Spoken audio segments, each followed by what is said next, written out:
Encourager la production dans le secteur agricole pour valoriser la consommation locale, c'est l'objectif des agriculteurs en République démocratique du Congo. Avec 80 millions d'hectares de terres cultivables où quelques 70% de la population travaille dans l'agriculture, le secteur est loin de faire dans l'industrie à grande échelle. L'agriculture reste donc essentiellement celle de subsistance. Nous voulons que les gens aient le goût de faire de l'agriculture. Le travail de la terre, parce que c'est la terre qui nourrit l'homme. Alors nous sommes un pays béni de Dieu, comme on le dit, 80 millions d'hectares de terres arables, ce qui représente 60% de terres cultivables en Afrique. En 2016, le pays a dépensé 1,5 milliard de dollars dans les importations alimentaires.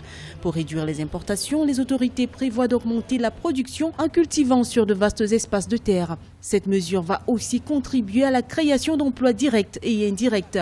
Mais pour atteindre ces objectifs de croissance, les investissements dans le secteur infrastructurel, notamment dans la construction des voies terrestres de communication, sont attendus par les agriculteurs.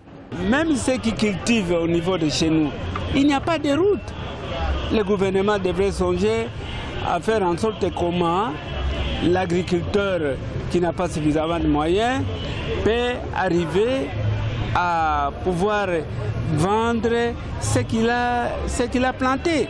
À long terme, la République démocratique du Congo prévoit de diversifier son économie et de réduire sa dépendance au secteur minier. En ce qui concerne le secteur agricole qui emploie plus de la moitié de la population active, des réformes sont attendues dans le pays pour quitter d'une agriculture de subsistance à celle de production à grande échelle.